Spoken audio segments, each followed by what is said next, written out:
భూమి హక్కుదారులు ఎవరైతే ఉన్నారో వాటెవర్ మీరు తీసుకొస్తున్న కొత్త సంస్కరణల ద్వారా బ్యాంక్ లోన్కి వెళ్ళలేరు. బ్యాంక్ లోన్కి వెళ్తే కనుక ఒరిజినల్ డాక్యుమెంట్, సరే మీరు ఒరిజినల్ డాక్యుమెంట్లు ఉంటాయని క్లారిఫై చేశారు, బట్ చాలా లోన్ ఇన్ఫ్యాక్ట్ ఇవన్నీ జరిగిన తర్వాత నీకు బ్యాంక్ లోన్ బికమ్స్ ఈజియర్. ఇవి జరిగిన వెరిఫికేషన్ అవసరం లేదంటారు. అవును, బ్యాంక్ లోన్ బికమ్స్ ఈజియర్. నువ్వు క్లీన్ టైటిల్తో, క్లియర్ టైటిల్తో, గవర్నమెంట్ గ్యారంటీడ్ టైటిల్తో, ఇన్సూరెన్స్ కూడా నీకు వచ్చే టైటిల్తో నువ్వు పోయి ఏ బ్యాంక్ దగ్గరికి పోయి టైటిల్ ఇచ్చినా కూడా, ఐ మీన్ అంత క్లియర్ టైటిల్స్ బ్యాంక్లో నువ్వు ప్లజ్ చేస్తూ ఉంటే banker will be more than happy. So ఈ పర్టికులర్ ఇష్యూ ఇప్పుడు ఎలక్షన్ ఎజెండాగా మారిపోయినాయి. కొన్ని గంటల్లో ఎలక్షన్ పోలింగ్కి వెళ్ళబోతున్నారు. ఈ తరుణంలో ఓటర్ల మీద ఈ అంశం ఎంత ప్రభావితం చూపుతుంది?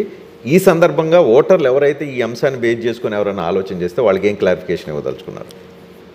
చంద్రబాబు నాయుడు అనే వ్యక్తి ఒక మోసపూరిత మనిషి. అందుకనే ఈ ఎలక్షన్ కమిషన్ కూడా ఆయన మీద కేసు పెట్టింది. మేం పెట్టలా కేసు, ఆయన ఈ రకంగా అబద్ధాలు ప్రొపగేట్ చేస్తూ ఉన్నారని ఎలక్షన్ కమిషన్ కేసు పెట్టింది. ఈ ల్యాండ్ టైటిలింగ్ యాక్ట్కి వీళ్ళు వ్యతిరేకిస్తున్నారు. మోడీ అక్కడే ఉన్నాడు, అమిత్ షా అక్కడే ఉన్నాడు, వాళ్ళ ముందర మాట్లాడమని చెప్పండి. మనం చేసే ప్రతిదీ ఒక revolution.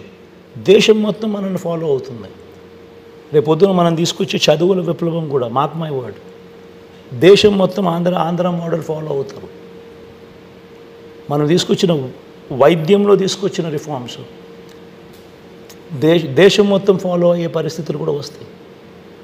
Everything is a reform. ఇక్కడ మనసు పెట్టి జరుగుతూ ఉంది పాలన.